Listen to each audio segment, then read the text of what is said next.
All right, welcome here to the first in a series of water and wastewater videos, and we're going to be focusing on the math part of water and wastewater, and specifically the metric system and how it is used in those various different fields.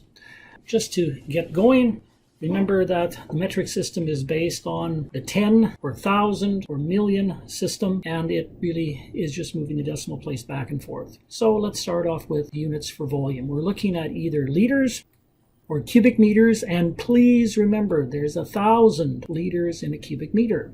And then there's 1,000 cubic meters in a megaliter, or 1,000,000 liters, 1,000 times 1,000. So that's our first foundational concept. 1,000, 1,000,000. Next one is mass. And again, mass starts off with a very, very small quantity, a milligram. And there's 1,000 milligrams to a gram. And then 1,000 grams to a kilogram, or 1,000 times 1,000 gets you 1,000,000 milligrams to a kilogram. Let's take a look at some of these really, really simple cheats that I have found to be helpful, especially if some people have a difficult time making this conversion between liters and megaliters and cubic meters. All right, let's start off with just a reminder. To go from 1 megaliter to cubic meters, you multiply by 1,000. To go from 1 cubic meter to a liter, you multiply by 1,000. Or to go from megaliters to liters, you do 1,000 times 1,000.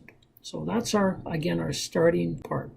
But a lot of people, especially if they're not that familiar with it, or they kind of get lost with all the decimal places moving to the right or to the left, here's a simple little cheat. Make 3 columns. Megaliters is in the left-hand column, cubic meters is in the center, and liters is in the right-hand column. Then let's just say that you have 3.5 megaliters, and you want to do a conversion. How many cubic meters is that? So notice you put the megaliters 3.5 in the left-hand column, and you want to go to the middle column, which is cubic meters, and notice how you're going from left to right. So whatever direction you're going to go, that's where the decimal moves, and you move it 3 spots. So that works out to 3,500. And if you'll notice there, you change the decimal in 3.5 to a comma, and it turns it into 3,500 cubic meters. Well, if you want to go 1 column further, another 3 decimal places, and it works out to 3,500,000 liters. Well, if that works from left to right, let's go from the middle column, 825 cubic meters, and you want to go to the right-hand column. So if you're going to the right, the decimal place also has to go to the right, and it ends up being 825,000 liters. Notice you understand a decimal to be after, in the middle column, after the 825. You change that 825 decimal into 825 comma, and then add 3 zeros. So that's just a simple little cheat.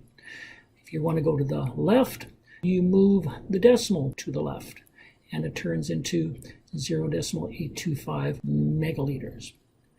Well, if you have a very, very large number of liters, 12 million, and you want to go again to the left, you move the decimal place to the left. So now instead of the decimal turning into a comma, now comma turns into a decimal.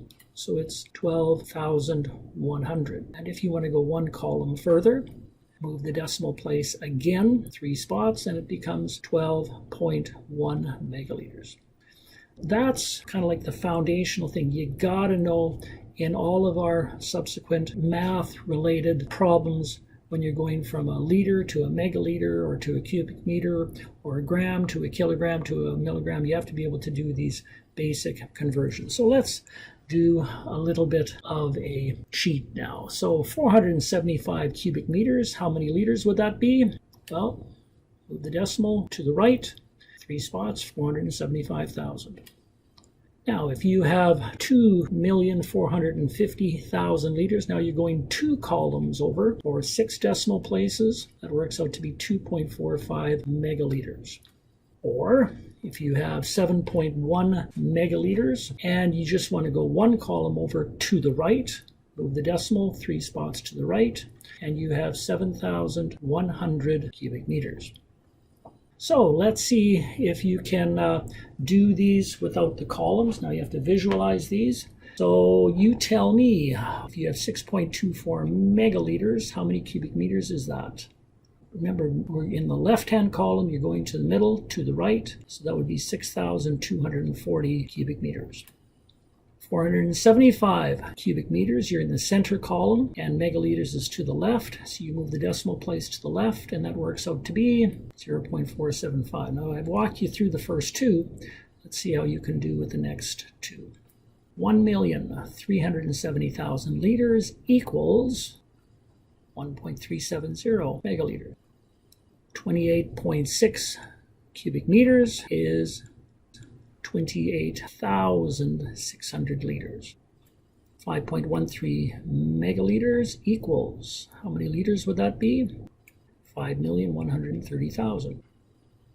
340,000 liters equals 340 cubic meters.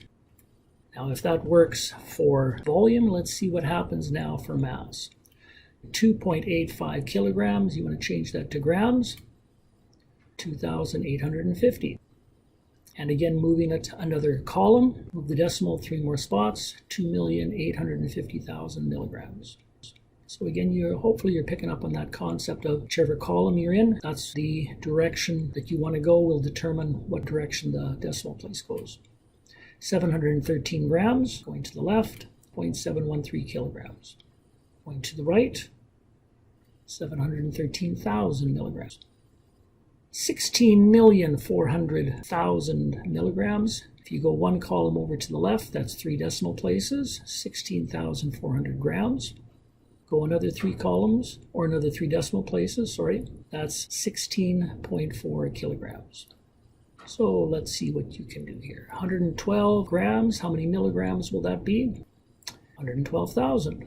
452,300,000 milligrams. Now you're going 2 columns over, or 6 decimal places. 452.3 kilograms. 18.3 kilograms is 18,300 grams. Summary. So now we're at the end, summarizing this little video, and a couple of things you have to remember. Whenever you're doing these conversions from megaliters to cubic meters to liters, remember, where are you starting? Which column are you in? Where do you want to go? And that'll determine how many decimal places you have to go and in what direction. So those are just absolutely foundational principles. Are you going to go to the right? Or are you going to the left? And then above all, does it make sense? So if that works for volumes, same things with masses. What column are you in? Where do you want to go?